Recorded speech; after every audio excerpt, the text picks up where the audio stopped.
I've heard about you in three places, so your name is getting around. If it's not Okay. already, it's getting around.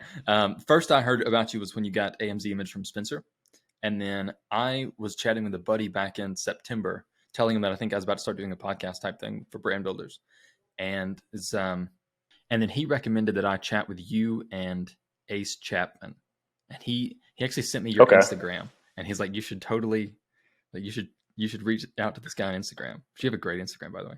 It's Tim Douglas. Do you know Thank him? you. Sounds really familiar. I don't know how where I Yeah. would know So him from, but yeah, he definitely sounds familiar. yeah. So I think he's gotten a couple businesses from Empire Flippers. Um, you might know him from there, and then he's surprisingly well connected in the like buying online businesses space. And he doesn't have an audience. Like he doesn't make his stuff public, but you ask him like, "Hey, do you know this guy?" And he's like, "Yeah, I know him and his three best friends." And that's the first place I heard about you. And then John Gillum was the last person to tell me, like, "Hey, you should reach out to Mike." Okay, very cool. Yeah, I had the pleasure of meeting John in Toronto for the Collision conference, so it was great to meet up with him. I'm curious, where are you actually based at? So I'm based out of Georgia. I spend most of my time traveling. So I just got back from Brazil. Okay, Georgia, the state. Yeah, the state. Sorry. Yeah. Okay, The more we it's talk, really the more. complicated because I'm What? based in Georgia, the country. Oh, no kidding. That's awesome. Yeah, That's yeah. super So cool, it would have man. been funny if we were in the same place. Of all the countries in the world, Georgia. Um, dude, that's really cool. So what drew you to Georgia? So I would say the first thing that drew us here was my girlfriend and we used to be based in Colombia in Medellin, and we kept going through the whole visa rat race that all digital nomads kind of run into, where you're kind of bouncing around between countries. And we both got kind of tired of it. And Georgia has a really open policy for digital nomads, remote workers, online entrepreneurs. You can essentially come here for a year on a tourist visa, and it's like I think around 200 countries are eligible for this. And so we just decided to come in here. We started digging into it a little bit deeper, checking Airbnb prices, and there's really good value here. And once we got here, it was even better than we had expected. But I think the first time I heard about Georgia is actually my first job out of college. I was teaching financial economics at a university in the Czech Republic, and I shared an office space with a guy from Georgia. And he was always talking about it, how it's a beautiful country. And at this time, I was like, I don't know, I didn't know much about it. I didn't look too much into it, but I just kind of had his interpretation. He was like, it's an amazing place. You have to go there, and really good wine, really good spirits and stuff. And then That's what you matters. know, yeah, exactly. Like 10 years later, I'm basically living here, so must have worked. So you've been there for 10 years? No, no, no. 10 years, since I first met this Mm, guy back in 2011, the guy that I was sharing office. But we essentially made this our home base from February of this year. gotcha. Okay, So nice, man. And where else have you been? What other places you recommend to me? yeah, so I started off living in Prague. That's like I spent around 2 years being based out of there. I really enjoyed it. I'd say besides the winter time, if you can deal with that, it's a great place to be based. Uh, Other places have been New Zealand and Australia. I spent about a year in total for both of those. Both New Zealand is probably, I think, on par with Georgia as one of the most beautiful countries per square meter or square feet. Wow. And then I was based in South Korea for about 2 years. I was studying my MBA there. I actually got an offer to go study there for free, so I decided to take 2 years and live in South Korea. Nice. And after that, I spent I'd say around 10 months living in Southeast Asia. So kind of been jumping around to every continent, and the next would be Africa, I guess. Going to be based there at some point. Have you ever been there before? Yeah, to Egypt. We just went to Nice. Egypt recently, and yeah, it was an interesting experience for sure. Cairo is like pure chaos. It's around 14 million people. They don't have stoplights or like lines on the road, but it's Oh my gosh. the pyramids are there, so it's very interesting So history. it's worth it. It's worth it. That's what you're telling me. Yeah, it's definitely worth it for sure. That's so funny, man. That's awesome. So when did you get your start in kind of digital nomadship, and and at what point in that journey did you kind of move full-fledged into entrepreneurship? Yeah, so I would say like I kind of got a entrepreneurial spirit when I was in college. I started selling stuff on Craigslist, like football tickets, like furniture, buying and selling stuff, and I was just always kind of doing something to like make money. And my friends were like, "How are you doing this?" Like, I don't know. I just kind of had like a creative thing, like whatever it was, like throwing parties and stuff like that. And during college, I studied abroad as my sophomore year, and I just really enjoyed it. I loved being abroad. I really caught the travel bug hard. And after that summer of studying abroad, I decided to apply for the university like internship. It was a 2-year internship as a student manager. So I applied for this program. They accepted me to be one of the student leaders for the Prague program. But this program was extremely like extensive. You were essentially marketing the program. You were doing enrollment and sales. You were actually teaching a course through the university. So people were actually getting credit hours for your courses. And then in the summer, you were taking them over to Europe. I was taking them around 40 students to Prague. And I would say this was like, junior, senior year. It was kind of like I was more passionate about this than my actual studies, but I was able to balance both. And I would say that was kind of like my first kind of entrepreneurial experience where I was kind of running this whole study abroad program. It was just me and one other guy. And we did have support from the professors, but they kind of let us run with it and build it and grow it. So as far as like the transition to becoming a digital nomad, I essentially decided to take my last group of students over to Europe and just booked a one-way flight there and ended up finding a job teaching financial economics at this university. And that was kind of like my proof of concept where I was like, I can show up in another country, I can find a job locally. Even though it wasn't online, it was still kind of like that proof of concept where I was like, I just want to keep doing this and traveling. But eventually I was able to show up in Australia and found a job working for a tech startup. And that's essentially where I was able to work online, work remotely. And that was probably around 6 years ago. So that kind of like introduced me to the tech realm, the online working realm, and just kind of like a really good work-life balance that I've been trying to continue on since then. Mm-hmm. So, yeah. But at what point? Just recently, I would say, No, like, after that, I kind of studied my MBA because I've just always had this drive to be in business. And after that, I got introduced to some of the guys that worked at Empire Flippers. When I was living in South Korea, I met 2 of the guys that were working there. And long story short, I ended up moving to New Zealand. And while I was there, I applied to be one of the marketing guys for Empire Flippers. And that was when I think there was like 5 people total when I joined the team. Wow. And we helped grow the business for over the past 4 years. And I just recently left the company in April of this year. And so I would say now is like, since April has been my full-time, like on my own as an entrepreneur, online entrepreneur. So it's definitely a long story and all along the world kind of built up to this. But yeah. And when you left Empire Flippers, what did you have sustaining? Like, what was your source of income? And then what do you have going on right now? yeah, so in 2018, so I guess back before that, in 2014, I built my first website, and that really got me into like the online space, building websites and stuff. And that was before I joined Empire Flippers in 2016. But since joining EF, it kind of gave me even more insight into like the buying and selling online space. Mm-hmm. And in 2018, I published this best-selling book, Global Career: How to Work Anywhere and Travel Forever. And that really like got me started on like building a side hustle, kind of building my own personal brand, even more from my travel blog, essentially. So it's just kind of a version 2.0 of that, a lot more official with some like other business, an actual business plan and some other like services around that. And then in 2019, I acquired AMZ Image from Spencer. And with those 2 things kind of running, it made a really good kind of transition point to after I'd been with Empire Flippers for 4 years. I'd kind of met my vesting schedule. I was looking forward to kind of going off on my own, running my own businesses. And yeah, the timing just worked out really well. Like I love all those guys over at Empire Flippers.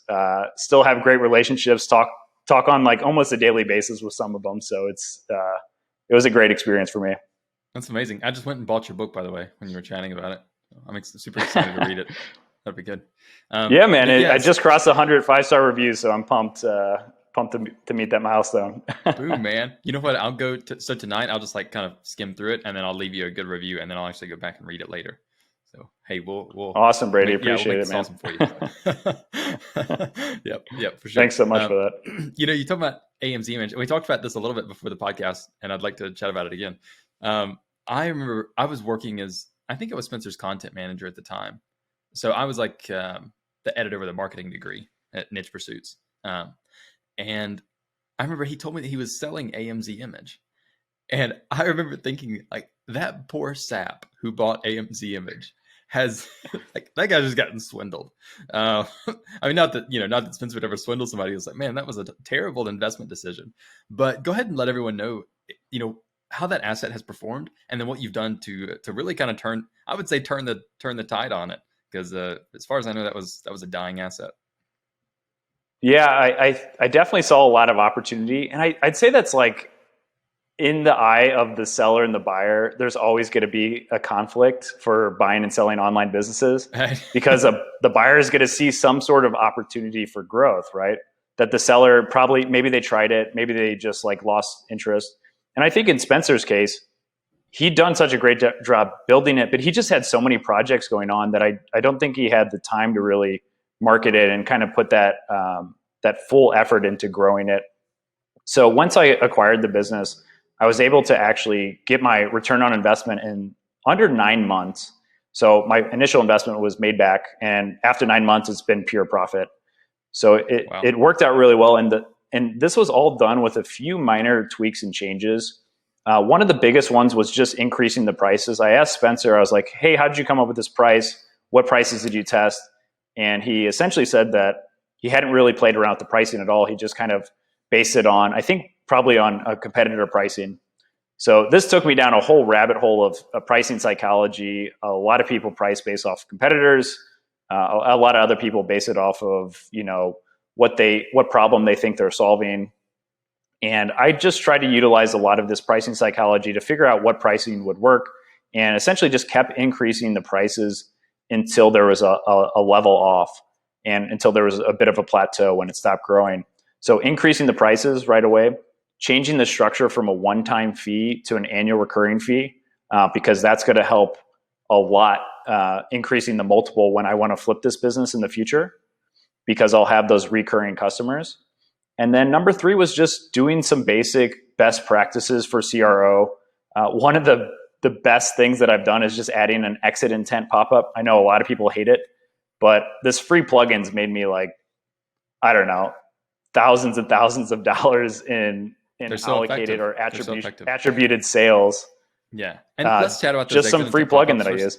Yeah. Let's chat about those exit intent pop-ups for a second. Because I think people, and I would say like even email pop-ups in general, like I hear a lot of times people talk about, well, I don't want to put those on because it frustrates the user.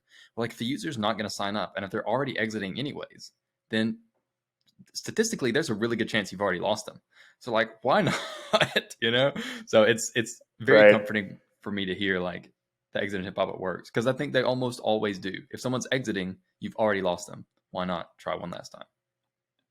Yeah. And you can't just be like exit intent, put your email in here. You have to incentivize them with something. We have like a one-time offer that's like, after they X out of this, it's pretty much gone. They can't use it. So it really incentivizes them to actually join and get the product. Mm-hmm. That's awesome, man. You need to have some sort of lead magnet or something to really add value to whatever they're going to be getting.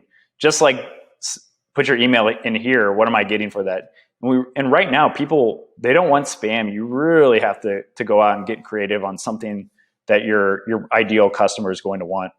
Mm-hmm. Yeah. If you don't mind me asking, what is that for AMZ image? So we offer a discount. So we offer if they're abandoning the checkout, we offer like a $10 one-time offer, and it's been working really well. Nice. That's cool, man. Let's chat about pricing psychology for a bit. I feel like I have read a great book about that, but I can't remember what it is off the top of my head. What resources did you go to learn about pricing psychology, and what were your takeaways from those? Yeah, I'd say Cashvertising is probably one of the best books that I've read about it.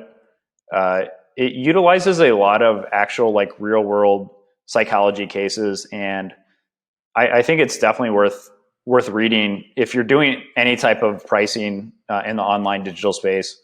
Then I try to always look for stuff that actually has like legitimate case studies around it. I think those are going to be a lot more authentic than just somebody who, they just tested their prices and they have a small scale. They don't actually have something that's large enough to really make that conclusion. So you really need to find something that has like a large scale experiment.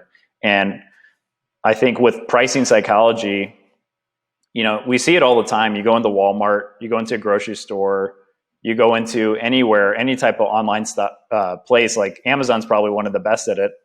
You see all these kind of pricing psychology that they use. Like the infamous one is $9.99 instead of $10 because in your brain you're getting, a better deal. Yeah. Sweet, man. I just ended up buying that book. Oh yeah, This is the most we're going books on I've a ever book bought in one rampage. podcast. I am. I'm Well, making I'm going to Amazon a send lot you of. my reading list. Please do. Yeah. Yeah, Heck, let's I already. actually just made a YouTube video about my reading list, and I can send that over to you if you're interested in it. Yeah. What's your YouTube channel? And then I'll Just Mike Swigunski. I I'll know put the that the in the last description. one's hard. That's right. Yeah. So my name is Brady Cargill. Like you probably only met a handful of Brady's in your life, if any. And then the last name Cargill, like where in the world did that come from? Like there's no the Yeah, only what is the last name? Cargill, Cargle. And And where I does it originate from? Do you there's know? rumors that it used to be um like British, they're sort of like Western European. And then some British settlers came to the U.S. and married Cherokees, the Native Americans, and then somehow in their Cargill, like Cargill, became Cargul, Cargle, because someone couldn't spell. So that's the family Okay. rumor. I don't know how true that is, but I do joke to most people I know. I'm like, yeah, I'm 1/64th Cherokee. Well, I'm sure that you can. There's a with 23andMe or something. You can probably figure out where your actual ancestry comes from. Yeah, I've had aunts and uncles do that, and on both sides of my family, and on both sides, we're pretty much like as white as you can get it. So we're both like, or we're all like pretty much everyone's out of the UK. I have a little bit on my dad's side. They're from like from those like Norse countries, Nordish. I don't know. Scandinavia. Yeah, like Scandinavia, Norway, those countries. Um, so basically, like we're the whitest people on the planet as far back as we can trace it. Yeah, I did my 23andMe, and it was like 99.8% European. Which Yeah. my surname's Polish, and then I'm Irish and German, and 0.2% was from North Africa. So very proud of that. Who knows, man? Me and you might be cousins somewhere down the line. We're both so far from Europe. Yeah, definitely, definitely. That's funny. Yeah, it's Well, funny cool, how man. the names kind of transform though. Like I think my surname, like Swigunski, and I feel like my ancestors just showed up. They had like a bottle of vodka, they had a gun, their skis with them or something, and they're like, "All right, you guys are Swigunski." That's awesome, man. So alongside AMZ Image, what else do you have going on nowadays? Yeah, so I would say the majority of my time is spent building my personal brand, global career. So we have a remote job website, we have a travel hacking masterclass, and we have a career advancement service. So the career advancement service is essentially for people who want to transition into the remote workforce with more of like a flexible working environment. So finding tech companies that allow like people to work from anywhere and kind of set their own schedules. Nice. And we help with pretty much every step of the way with revamping their resume, optimizing it for the applicant tracking keywords, sending them actually remote jobs that fit their resume and kind of what they're looking for. Mm-hmm. We do mock interviews and kind of like the whole package of helping them through the process to make it a lot easier for them to find a remote job. That's pretty And amazing. then, yeah. So kind of filling in the role, like I feel like there are a lot of companies that don't really do a great job at this. Now, I've never searched super hard for an online job. Like I've always found jobs through connections. But it just seems to me like, I mean, you'll sign up for like Glassdoor or something just to read a company's reviews. I've done that before, just kind of for kicks and Oh, yeah. giggles. And then you get these emails, but they seem like so generalized and so broad that they can't really be of much use. Like, I don't know if that's true or not. So is that something that you guys have encountered? And then how have you sort of tried to get around that? Yeah, so we've kind of picked a niche, and I would say like one of the biggest things that we found is one, a lot of job seekers, they run into a lot of scams. There's a lot of MLM, a lot of like people that are like signing up for a marketing job, but it's actually a sales job, and there's just a lot of stuff. So like we added curation into our job board. We stick to like mostly non-technical roles, so it is like legitimate marketing and sales jobs, copywriting, customer service, anything that you don't really need coding or development experience for. But on the side of the companies, we actually did a survey to our list. So we have a list around 50,000 remote job seekers. And one of the biggest feedbacks or one of the biggest issues was they were having trouble finding these companies that were legitimate. So we spent around 3 to 4 months curating a list of the top 100 remote companies. And that's like one of our biggest lead magnets or opt-ins is this free ebook that lists everything from salary data, more information about the companies, their career page, kind of the trends in the industry. And that's been getting a lot of good feedback because it's extremely useful. Not many other people have done the effort to like create that type of content in this space. Mm-hmm. And you said that's globalcareer.io? Yeah, so the remote job board is globalcareer.io, but everything that, kind of we do can be found at globalcareerbook.com. So it's got a link to the job board, it's got a link to the free ebook, and pretty much all of our services. Sweet, man. I've got those links pulled up. And then if anyone's curious, I've got those down in the description as well as Mike's YouTube channel, which as well as this interview is going, I totally recommend, even after not having seen it. So tell me about the journey of building a personal brand. So this is something I'm interested in. Because who doesn't love the idea of talking about yourself and getting paid to do it? So, so what inspires you to do it? How was that journey getting started, and has it been worth it so far? Yeah, I think it's definitely like with my personal brand, I see it as just always being an investment in myself. And maybe sometimes I just use that to justify like some type of expenses for, maybe a paid ad or something like that to really like increase my brand. But again, I also use it on like the educational side, like trying to learn a new skill set. But I would say like it got started when I created a travel blog. Essentially, the reason I did this was I was traveling. I would have people reaching out to me as like, hey, what should I do when I'm in this city? What are the best restaurants, the best places to go out? And I was literally just sending people like a Facebook message, like this long, like, I don't know, like 1,000-word Facebook message. And I was like, man, I should just like put this in a blog post. I'll add pictures and links and make it a lot nicer because, I'd get 10 people to ask me what to do in Prague instead of writing the same thing over and over or trying to find these like messages buried in Facebook. It was just much easier to build a website and send it to them. So I kind of wanted to do that. And then I was like, I have all these cool travel stories. I really love taking photos. And I just kind of was like, I'll create a travel blog. I can keep all of that there. It was mostly just to help friends and kind of like, I don't know, have an archive of my photos and my stories over time. And yeah, it's just kind of developed over into building my own personal brand with creating a book and some services around that. How have you ended up growing a personal brand? And then are you still just talking about travel, or it sounds like no, you're doing multiple things? Yeah, so I would say like our core focuses are remote work would be the main one, but then we go off into entrepreneurship and travel. So travel tips, travel hacking, and those are like our three main pillars of things that we do at Global Career. Nice. And as far as building a personal brand, I think you need to find whatever your platform is, figure out what type of content you're going to want to create. And I think one of the great things about publishing a book is it's opened up a lot of doors for me.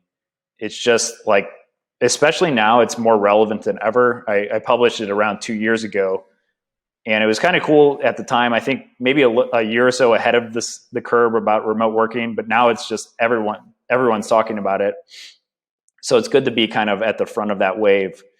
And I've used the book to like kind of get my way into a Forbes feature, and then I utilized that Forbes feature to pitch Entrepreneur, and they really enjoyed my story and kind of the book and everything that I was speaking about. That they decided to give me a contributor account, so now I can Wow. go and write articles for Entrepreneur. And it's just kind of always like opened up other doors. It's kind of like that had that natural progression over time where, my main goal for this book when I started writing it was to just help people, to add value.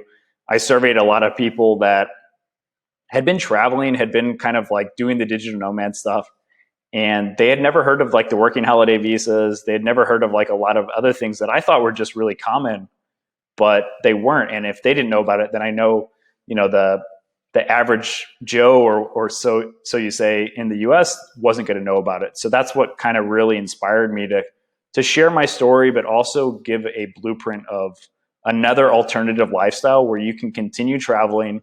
You don't have to put your career on pause, because I think a lot of people are like, I'm just going to take a year off and travel, and then I'll go back to my old job or my old career.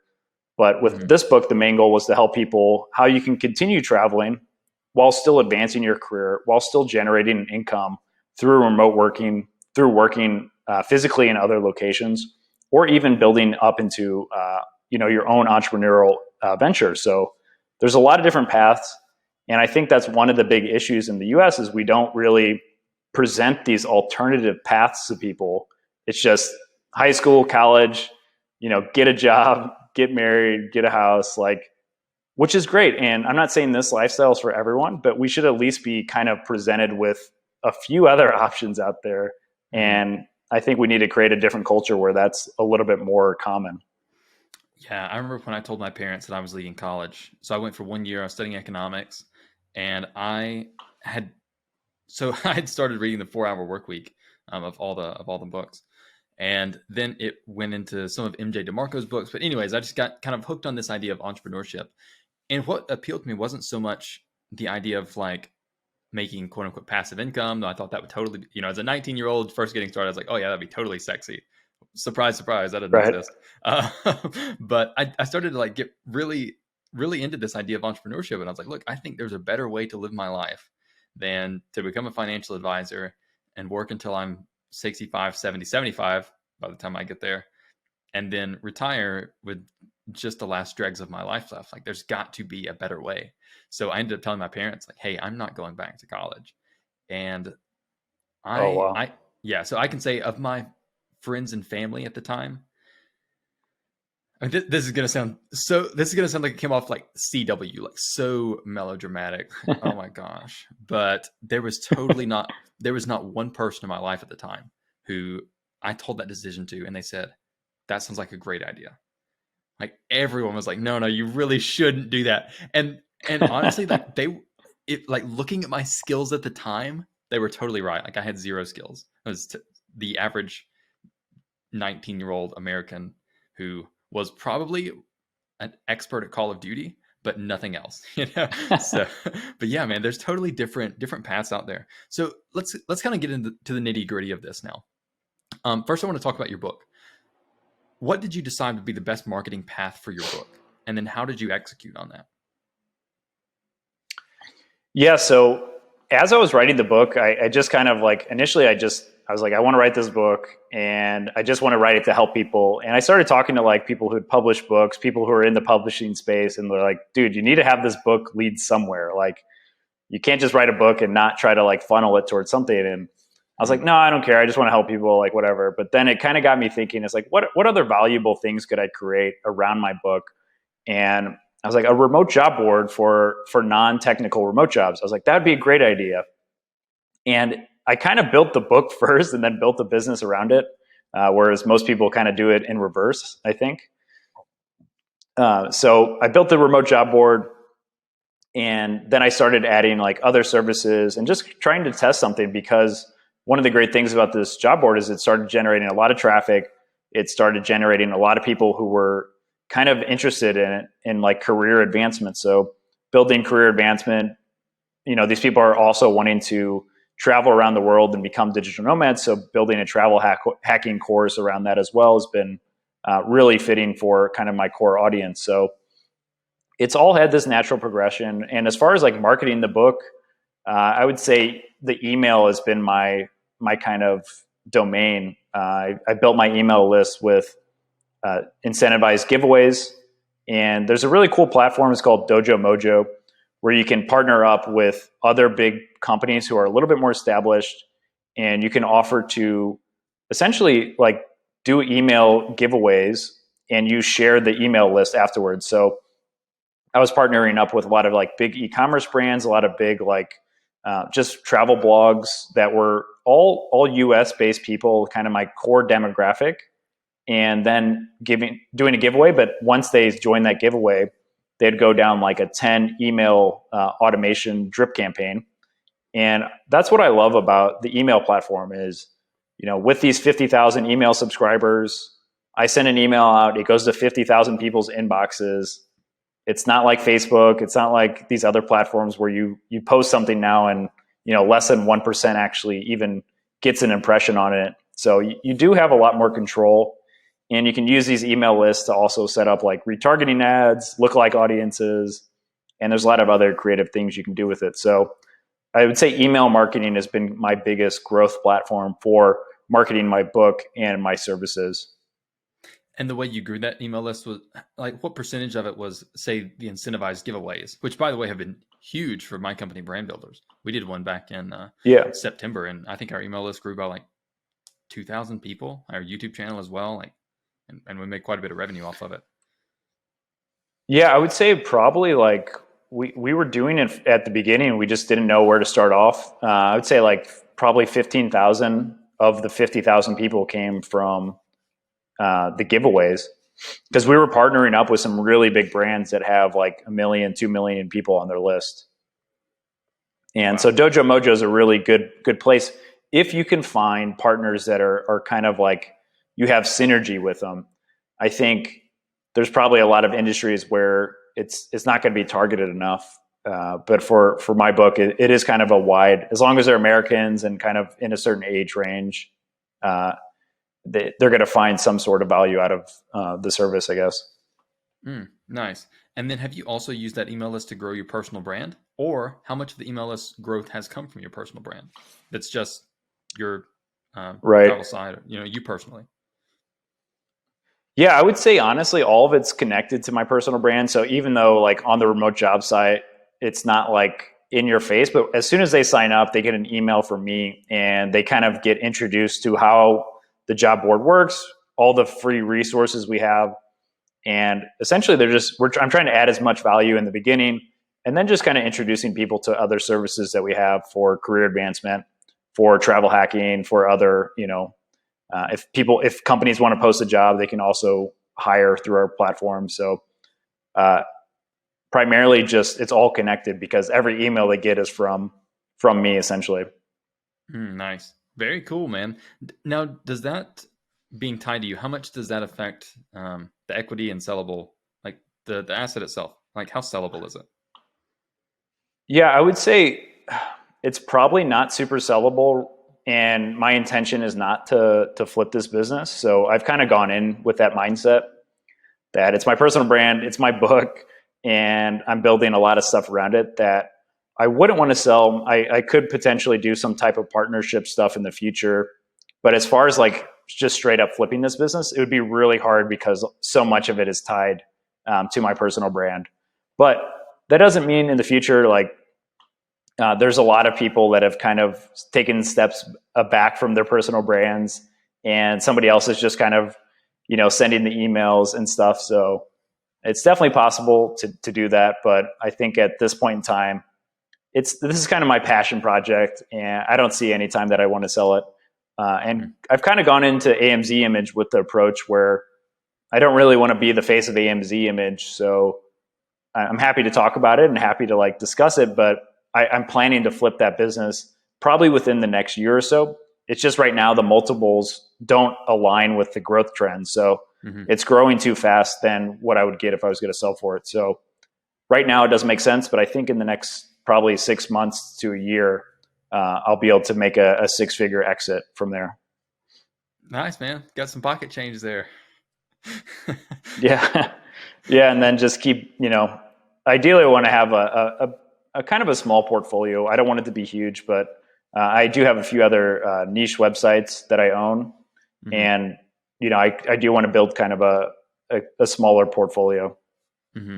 Yeah. Man, honestly, I think big portfolios get way overhyped. I am just not convinced that someone who has hands in multiple different pots does better over time than someone who's got, say, 1 to 3 really big assets. And I just think that's right. I think that's just the nature of human attention. And I'm willing to be convinced otherwise. Like John Gillum, the guy who was the majority owner of BrandBuilders, he's got more businesses than I've got friends. Like he's really got a lot. Like he's got multiple. Like he's got so many businesses that they actually compete against each other because they're just in these different domains. And right, I am just not convinced that someone like him is wealthier doing that than going all in on one business. Now that's not. No, I think he wants to. Is his problem. But how do you feel about that? Do you like the portfolio approach, or more like do you like width or depth? Let me put it that way. I think that's really hard. I think everything's about finding the right balance. I think for me, I'd rather have like 2 or 3 like core projects instead of just one or like 20. So I usually find I would land myself in the middle there. But I think everyone's different. For me, I think, juggling 3 or 4 different projects isn't that much. But for some people that might seem like anxiety inducing, like having to switch over to different projects and kind of That's like, me. You just described, I'm in that. Yep. Yeah. Go ahead. I was just going to say that perhaps this is why I don't think it's possible to make more wealth with a large portfolio than a small portfolio, is because I'm so biased towards having a large portfolio. I just don't like it. It gives me, like, I have 2 projects I'm working on right now, just 2, and they give me anxiety. Like I need to go in depth as opposed to spreading. So I'm biased there. But what are your thoughts? Yeah, I would say like it depends like what your role is in that portfolio. If you're the sole operator of every business in that portfolio, I think that's going to be really tough. But hey, if you're the guy just putting in money, not having to invest any time, and you're just getting a paycheck every month, I think that's a pretty good position to be in. And there's a lot of people who've kind of built that for themselves in the industry. Yeah, no, that's a different beast. You're right. I think that distinction between what's your role is and what's not is a really good one. I'm talking about working on different businesses. And I think that the reason this doesn't compute for me is because I think it's very challenging to engage in, we'll call it deep work, this kind of flow state where your sense of time and your sense of what you're doing disconnects, where it seems like everything just kind of flies by. When this is really where you're learning and where you're growing and where you're accomplishing things. I think that takes time to get into and to come out of well. And I think when your attention is spread across multiple assets and you're expected to do that in multiple assets, I think it's just impossible. Yeah, I agree with that. I think you really only have like probably 30 hours a week that are like really like your good hours of work. And if you're trading off those hours, like let's say you're only giving your first 2 projects those 30 good hours, project C and D are going to get those leftover hours that literally you're going to be like not at the top mental capacity. You're going to be like probably thinking about your other projects, which you're spending more time on. So unless you're really able to outsource and kind of automate something to really take up that mind space where it doesn't require much, I think at some point something's going to lack, either your mental health or the business, right? Yeah, and dude, if you're getting 30 hours of good work a week, you're getting more than I am. Like the deep work kind of work, getting way more than I am. I think my limit's probably, I would say closer to like 20. Like I can do a couple Yeah. of spurts each day. So like maybe 3 or 4 hours. And then after that, like then I'm like responding to emails. And so have you read any of Paul Graham, the guy behind Y Combinator? I haven't read any of his books. Okay, so I don't think he has books. He has essays. And there's a really good one called Maker's Schedule, Manager's Schedule. And it talks about the differences between people who consider themselves creators. So whether it's content creator or you're a code creator or whatever. Like he talks about, so Y Combinator, like the startup founder, Paul Graham's a multi-billionaire. So he's saying that these makers need this time. This is why people who are creators don't typically love meetings, is because it takes away their time where they're in this deep work, this flow state. And then you also have your managers, and your managers are the people who need to kind of be set on multiple ideas at the same time. And I think that's kind of the distinction we're making here is like, well, if you're just investing money or if you've got all of this stuff outsourced, then it's a little bit easier on a manager's schedule. But if your job is to create, even if that's creating new ideas, so like I think if you need a business to grow, then it's going to need a significant portion of your time, even if you've got the thing outsourced, unless you've just got an incredible operator. But I think if your operator is that good, they're probably going to find their own business to run. Right. The glorious Yeah. operator's That's dilemma. where the big bottleneck is in this whole industry, right? It's not with the funding, it's not with, the lack of good businesses, it's with the operators and finding some sort of alignment or agreement that incentivizes those operators to, one, get enough money to operate and grow the business, but not just take off and do it on their own, right? Mm-hmm. Yeah, and for me, that answer was equity. So when I got here at BrandBuilders in December of last year, it was strictly an operator's role, and then our Q1 was good enough where I went back to him and I said, "Hey, like, I need some stake in this bad boy," and they were kind Right. enough to do that. But even then, it's like I don't know a good solution to the operator's dilemma. And for anyone who doesn't know, the operator's dilemma is just like what Mike said. So it's you've got a business and you need to find someone who is competent enough to run it. But that's really difficult to do because people are typically either not competent enough or they're so competent that they can do it on their own. So like, how do you find that very little narrow margin? And I don't know a good answer to that. It's like, do you just churn through operators? Like have one a year? I don't know. I think that's what ends up happening, Yeah. to be honest. I think so too. Do you have any of your businesses that are being run by operators, or are you pretty hands-on in all of them?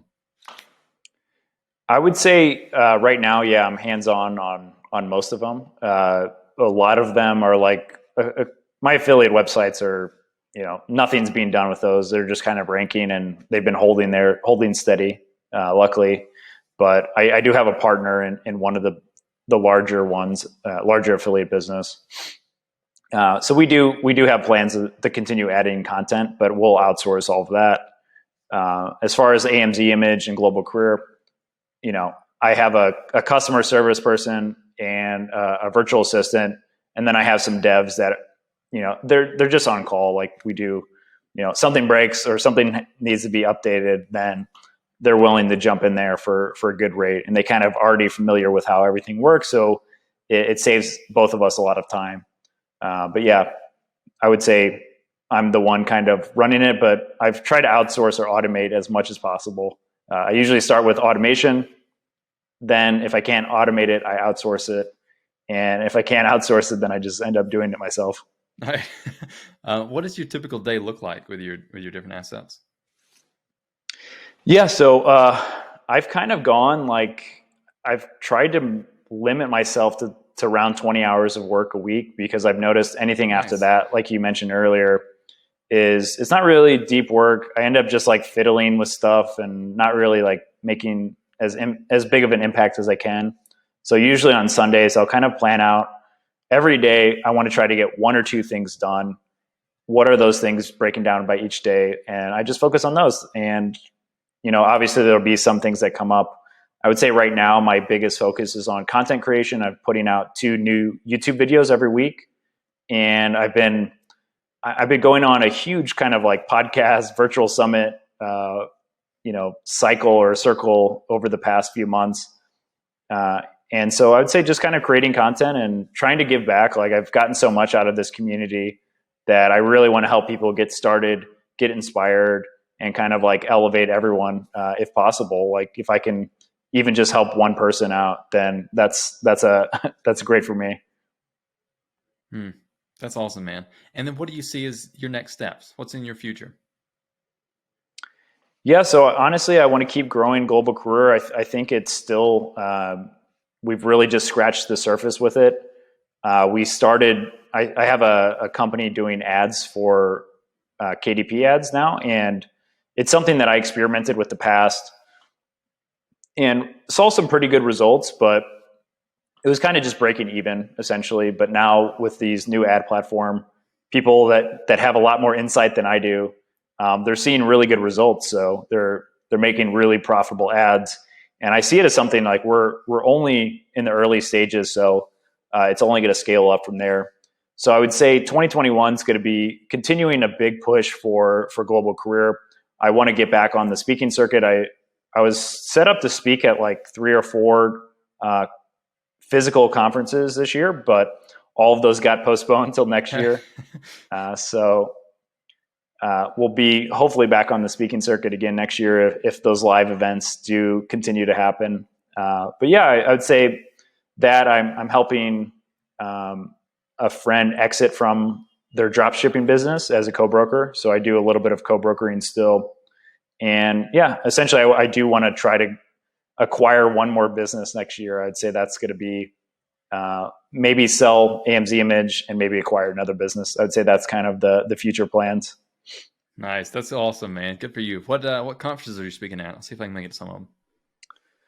So definitely you have to make it out here to Tbilisi, Georgia, from Georgia to Georgia for Nomad Summit. They're going to be hosting it next year in August. That's led by Johnny FD. I'm not sure if you're familiar with his stuff, but yeah, I know he's got a really established podcast called Travel Like a Boss. He's really well known in the space. So he's hosting a big kind of Nomad Summit here next year if things go to plan. Nice. And then there's a digital Nomad Summit in Bali that I'm supposed to be speaking at as well, and hopefully doing a TEDx talk somewhere in the States. I had one set in Indiana, but it got canceled. Yeah. Oh, that stinks. So that stinks. Dang, man, you're big time on Forbes, on Entrepreneur, and now you can say you've been on the BrandBuilders podcast. So exactly, man. Really I've been I've been trying to put out new articles on Entrepreneur every 2 weeks. So I've been writing about mostly remote workspace, but I also add in some sort of online business space because I still think there's so many people that are looking to get into this industry. So trying to help provide some value as much as possible. Mm-hmm. Absolutely. Dang, man, that is so cool. I'm super excited for you. I'm super excited to see where your personal brand goes. And I know I'll be following pretty much every step of the way. Already subscribed to your YouTube channel, bought your book. So I'm a Mike Swigunski guy now. Thanks, man. Thanks for being a fan. I appreciate it. Absolutely. So let me know if there's anything I can do to return the favor. Sure thing, man. No, just being here has been wonderful. So, hey, man, wrap up some rapid fire questions for you. These tend to not end up being so rapid fire because I love commenting. So what do you think is one tool that you absolutely cannot live without? Okay, so my day-to-day use tool that I couldn't live without is a app and Chrome extension called Todoist. It's a task manager. Have you ever used it before? Mm-mm. So essentially what I can do is like I mentioned on Sundays, I'll plan out kind of like what I want to do. With Todoist, you can plan and schedule these tasks that you want to get done. And the good thing I like about it is it syncs really well to the mobile app. So if you're out and about walking and you're like, oh, I really want to do this, or I have this good idea, I can write it down and then it'll show up in my Chrome extension area. So it's kind of always in your face. And another kind of pro tip for going above that is any like the goals that I really want to achieve on a weekly basis, I'll write it out on a sticky note and I'll set it in an area where it's right next to my laptop. Kind of, we have a home office area that we built. So I put a sticky note right behind my laptop, and anytime I'm like, okay, what should I be working on? Like, what do I need to do? I check my Todoist, I check the sticky notes, and it's like, all right, I finished this one, crumple it up, throw it away, move on to the next one. And I would say that system's worked really well for me. You see kind of that progression you've made, and you can kind of like, see what you've accomplished over time. So it's always in your visual cues. And that's something that I picked up from a book called Atomic Habits, trying to keep things very visual. So Yeah, nice. Do you use the paid version or the free one? I just used the free one. I tried the paid one, and I honestly couldn't tell you what the difference is. So I ended up just reverting back to the free one. Gotcha. All right, cool. I think I'll start using that. That sounds good. If I ever have something that's really urgent, I write it on my whiteboard. You can see if I can. Yeah, so I've got like a whiteboard with all my junk on it. Let's see. And that's been a huge help to me. Just having, because you're right. Like when I wake up in the morning, I look at it and I have a bunch of like quotes and stuff like that. But it's super helpful to be like, hey, what do I have to do? Like if something's really urgent, I just write it on my whiteboard. Then I know like, okay, you really have to do this. That's really cool. Yeah, I was just talking to a guy today on another podcast, and he was telling me he has a virtual, I forget the name of it. I think it's called, I'll have to look it up, but it's some type of virtual whiteboard where he can write on it and his team can like see everything on there. So it seems like that's the future of whiteboards is it's been digitized. Digital whiteboard. Oh man, hate that idea. I love my physical one. That's awesome. Well, you physically write it, but then you can like back it up. You can like take screenshots of it. Your team could see like what you're writing and stuff. So he says it's really good for like collaborating for a virtual team. I could totally see that because I just use mine to doodle. Like if I'm reading a book and I think, oh man, I've got to remember that. Like I could totally see how a digital would be super helpful. It's just like my my old man reflex kicking in at 23. That's awesome. What is one book resource that you recommend the most? And I did have someone recommend their own book, so guess you can do that. I would recommend Global Career: How to Work Anywhere and Travel Forever. It's been the most impactful book that I've ever written and read. So great. I've already bought it, so I'm down. But just to go on top of that, we did mention cash advertising earlier, so I'll give you a new one. I would say I already bought that too. I mean, I would say Never Split the Difference by Chris Voss. It's just an amazing read. I don't know if you've read this one, but it's like an FBI guy who's from, I think he's actually from Missouri as well. And he was like a hostage negotiator. He essentially like tells you all these negotiation tactics that you can implement into your day-to-day life. And it's fantastic. Like whether you're in the online space or not, you can utilize it in like any part of your day-to-day life. Do you believe I'm reading it for the 4th time right now? I'm about to finish it again. Are you serious? Yeah. That's such a good book, man. It's if there's one book that's had an enormous impact on the way I live my life, Never Split the Difference has probably had the most impact. Because other books you'll read and you'll get a couple of nuggets that are totally worth $10. Like I'm totally a big supporter of reading. Obviously, because I bought 2 books during this interview. But other books, I'd say like, you come away with a couple of nuggets and that's great. Man, it's like every single chapter in Never Split the Difference is so practical and so useful. And you start using it and it's like, it's a game changer for just how you relate to people. And, and how you show people that you care about what they're saying, which is what it is to me. Like I'll use an example like mirroring and labeling. And for anyone who doesn't know, just read the book. I promise it's worth whatever you have to pay for it. But just like, so the act of mirroring, just like repeating someone's words back to them. Like when I tell people about it, they're like, oh man, that sounds so manipulative. Like it sounds like a Jedi mind trick, but it's totally not. Like it's just me saying, I'm hearing what you're saying and I'm either agreeing or I'm wanting more information because I want to understand your point of view. And that book's just amazing, man. Right. It's funny you mentioned mirroring. It's something we teach in our career advancement service is how to give a good interview for a job is you utilize mirroring because it shows that you're listening. If you're not you don't have to just repeat exactly what they just said. If you're able to take bits and pieces from like earlier in the conversation and implement it later on, it's going to show that you're paying attention, you're thoughtful, you're kind of insightful. But it also gives the if you're in the hot seat, it gives you more time to kind of think of a better response to the question. And that's why mirroring is so impactful, because it helps just show that you're kind of genuine and you're paying attention to the conversation. And it also gives you time to add something more insightful. Mm-hmm. Great book. Cannot recommend it enough. Literally about to finish my 4th read of it. Got my whole family reading it. My brother's read it twice. My mom's read it once. My dad's reading it right now. That's great. It's a great book. It really is.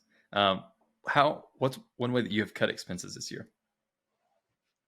So for me, it's been international travel. Like I had my girlfriend and I, we travel quite a bit, and I'd mapped out our kind of trip to cross 100 countries.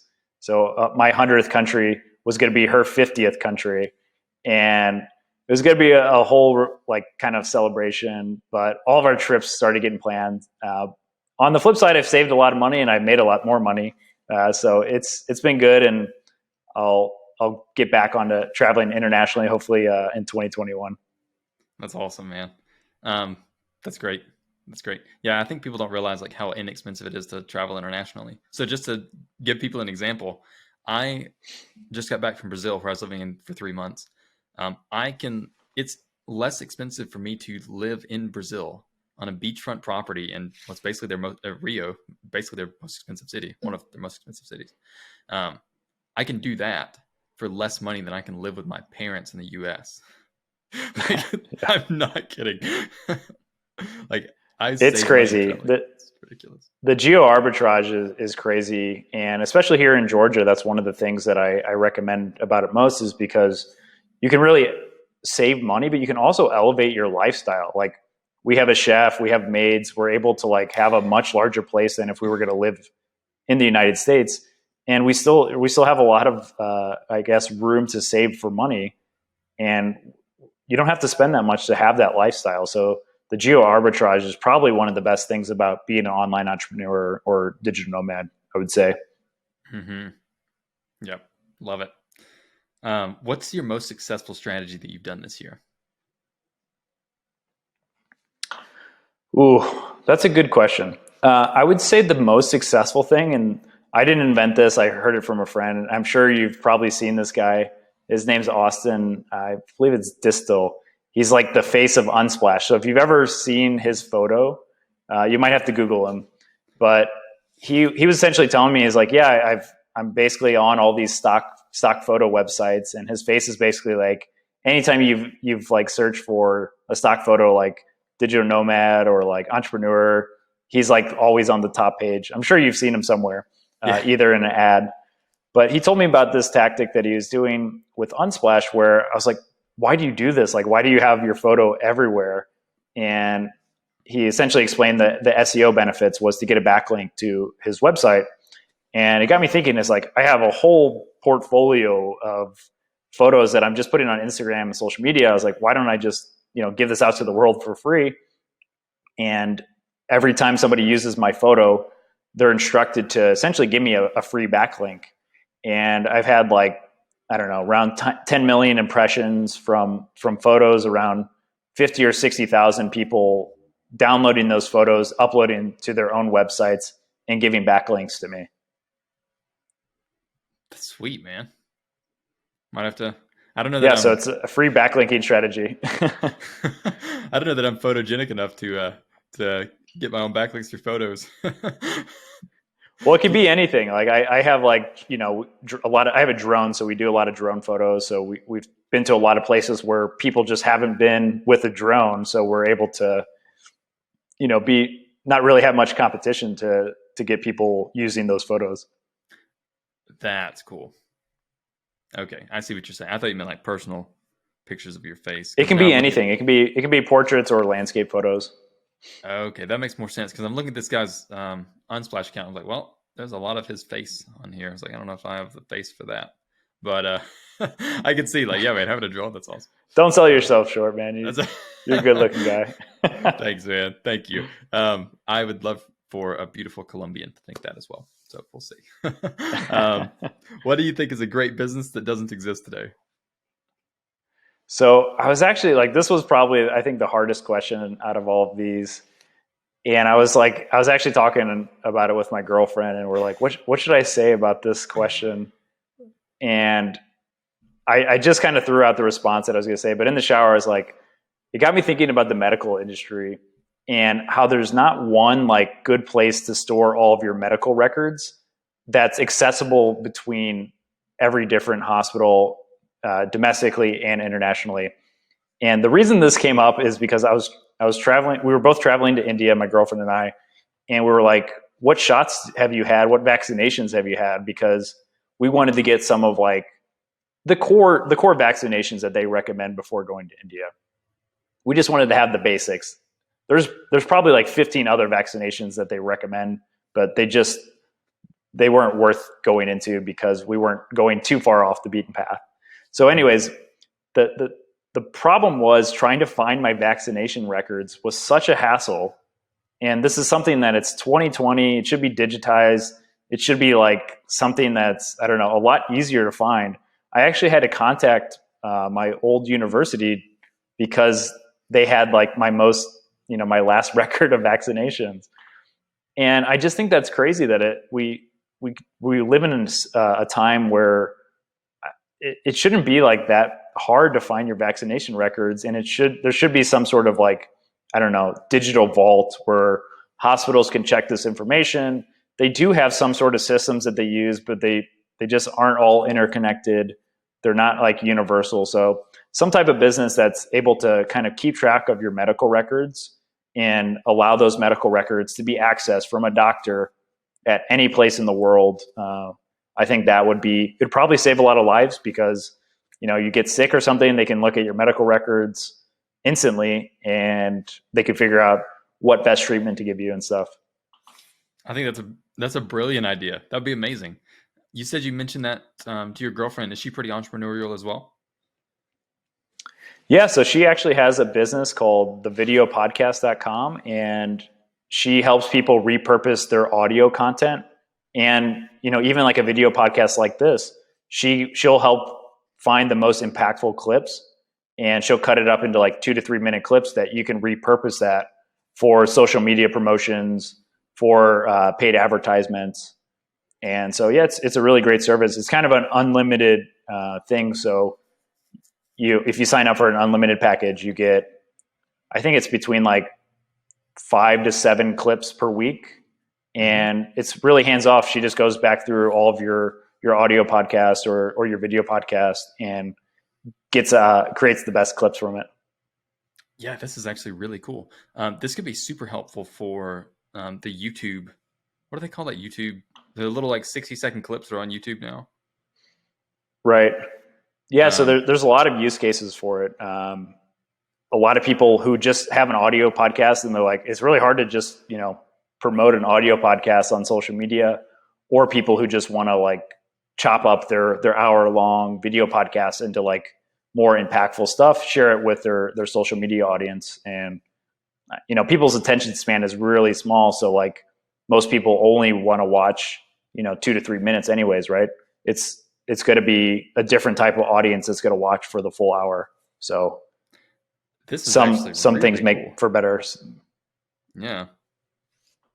Okay, this is actually really cool, because I had a guy telling me just 2 days ago when I had someone on the podcast where he and his group had started doing the YouTube like 60-second videos, basically the competitor to TikTok.